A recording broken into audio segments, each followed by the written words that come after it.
I want to know what's the secret for Team Unicorn and Team Zombie to get along. There's no peace between us. No. Holly didn't reveal her Team Unicorn ways until we had already been friends for several years, and by then it was too late. You just had to accept it. I believe that unicorns are controlled by evil corporations like Unicorn. I don't trust them. Say, however, the Cassia zombies are one of the only kind of zombies I like, because what I don't like is the shambling, the rotting, and the moaning, and the braining. And My hands don't do any of did those not do things. any of those things, and therefore I think of the more like revenants, which I like. I mean, generally I like the undead. I just don't like The brain. I don't like the moaning and the shuffling and The rotting and the brain eating. Yeah. So I did promise when she was editing Zombies and Unicorns that I would write a zombie story that did not include brain eating, shuffling, rotting, or moaning. and I see. That's how you guys get along. Exactly. I knew that I wanted to give her, a little respite from that, because I knew she would have to read all the zombie stories, even though they weren't her half of the anthology. And I know how much she gets freaked out by stories. I also made her watch Shaun of the Dead. I was like, if you can, I was like, baby steps, just like Shaun of the Dead. It's just funny. It's so funny. And then there's that part, and that part is not funny. That part is not funny. I don't even know what she's talking about. That part. Oh, that part. I also did love The Last Unicorn, though, growing up. Oh, one of my favorite stories. That was before I knew about the evil of unicorns. Didn't you say that The Last Unicorn was It was one of my favorite books. I love Last Unicorn. Peter Beagle was friends with my grandfather. I think that it's a great book, and I like the movie. And yet, that was before I knew of the evil ways of unicorns. So you guys can get along, so that's good. So we can. So obviously fans, we love talking about fantasy movie casting, but let's mix things up a bit. So Cassie, we want to know your number one fantasy casting pick for one of Holly's characters, and then we'll do vice versa. Okay, I would say for Leela, Teresa Palmer, who was in I'm number 4, she's number 6, and she was really tough, and she's beautiful. And I think that Leela is really tough and beautiful, and she would make her Leela. Fancy has to pick one of Cassie's characters. And you can't say Alex Pettifer for Jace, because that's just a cop-out. I know he's sort of the default Jace. Can I say Alex Pettifer or Alec? He's very cute. I can see that. Big blue eyes. Although I actually I was reading, when I was reading City of Fallen Angels, I could picture Alex Pettifer as Jace. Yeah, it gets in your head. I'm not going to even answer the, I'm not even going after Jace. I'm not. Yeah, you're just like, I'm avoiding inserting Jace by myself wide. Yeah. Yes. I'll be okay with whoever they pick, but I never saw it really. I mean, reading the first 3 books, but reading the 4th one, I was like, and I just seen him in I Am Number 4, so. How about Magnus? Magnus. Who would you guess is Magnus? Everyone loves Magnus. I really think that there's a lot of people out there. You're like, I can't think of anybody. I can't. I mean, Everyone. I know there was someone particularly. I like Darren Chris. Sometimes I think I'm the only one. I love him. He's half Filipino, and Magnus used to be half Indonesian. So they're both South, so half South Asian. I think Darren Chris has Bring the coffee. like all this energy and sparkle that would be great for Magnus. But see, now I just cast my own things. And we're good. So obviously you guys are like pros at writing paranormal, supernatural, but we're wondering either in novel form or short story form, would you ever consider writing later? No fantasy, no magic. One time I tried to write, and I literally could not understand. So, because usually you have your contemporary story parallels.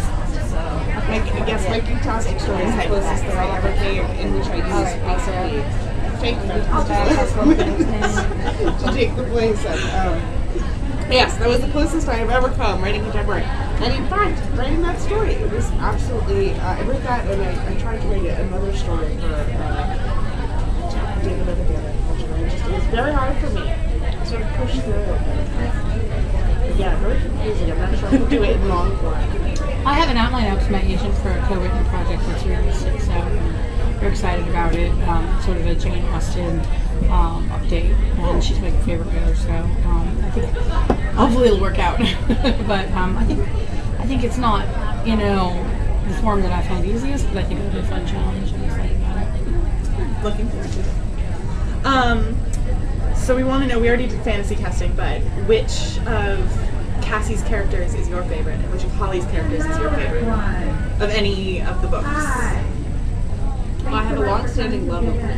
Deep love of Luke, and I'm always trying to look out for him when we're talking about the book. I'm like, what's going on with Luke? How does this affect Luke? It's all about Luke. And I'm like, I don't know, he's in Brazil or something. And she's like, yeah. Like they're the end of City of Clouds, she made me write notes for like Luke and Jocelyn scene where they resolve their relationship, and I was like, it doesn't. Do you give her all the Luke outtakes?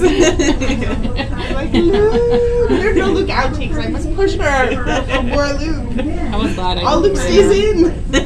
The Luke outtakes. But I also have a deep, deep love of Will because he's absolutely crazy. Like, so crazy. Like, I love the true Luke. And there's a scene in the next book. No, sorry, in River Prince, in which he is chasing around. He's chasing around and around and around. People are watching. They don't know why he's doing it.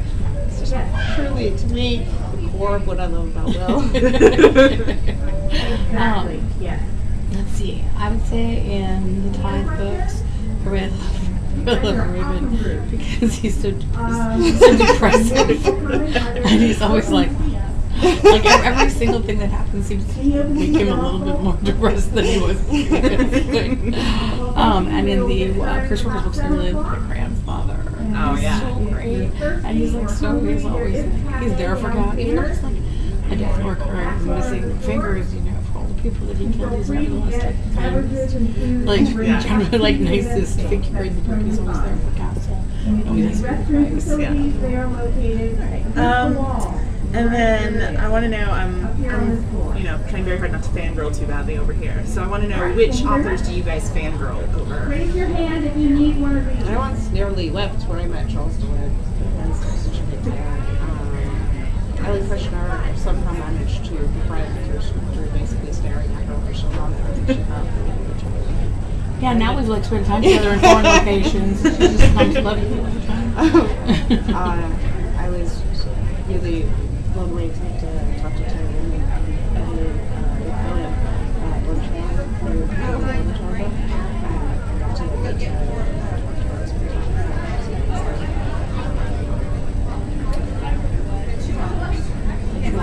I totally fangirled Sonora Pierce. I think she's amazing. She's such a kind person. And the few times that I've met her in person, I've just sat there and looked at her. She's emailed me, and she actually has like gone on Goodreads and like reviewed my books like in a very kind and thoughtful manner. And I'm so like, and even then, knowing that when I meet her in person, I just stare at her in a creepy way. But I just think she's so amazing, and absolutely love Robin McKinley. I totally fangirl her. I fangirl Elizabeth Knox. I fangirl Susan Cooper. Wow, all these women writers. It's actually really nice. Tanya Clare. Oh, I totally both fangirl Tanya Clare. We went to her EasterCon. We saw her at a convention. We both stared at her. She's really beautiful in real Yes. life. So we were both like, and I like staggered up to her at some point and like got my sign. And I was, she has a character named Jason on her books, and I was like, she was like, it's nice. And I was like, I'm stagger away now. Stephanie actually sent me a couple questions for you after reading City of Fallen Angels. So, she wrote, Camille seems to change a lot between Clockwork Angel and City of Fallen Angels. Will we find out what she's been up to in between the two time periods ever? I think that Camille it's not so much that Camille changes a lot, it's that Camille is always a schemer and completely out for herself. And sometimes the things that she desires align with what the Shadowhunters desire, and sometimes it doesn't. But the only reason she ever comes to them in Clockwork Angel is a completely selfish reason. And her entire relationship with Magnus is based upon completely selfish reasons. She's a completely selfish person, and she always has been.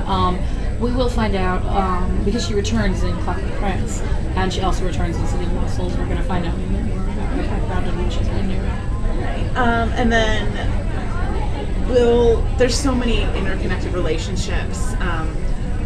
Would you ever consider doing like a guide of some sort to, like the Twilight guide just came out? Would you ever do something kind of like that with your? I thought it was out next week. It came out yesterday. Oh, that's yeah. So would you ever do something like that with the Shadowhunter world to kind of?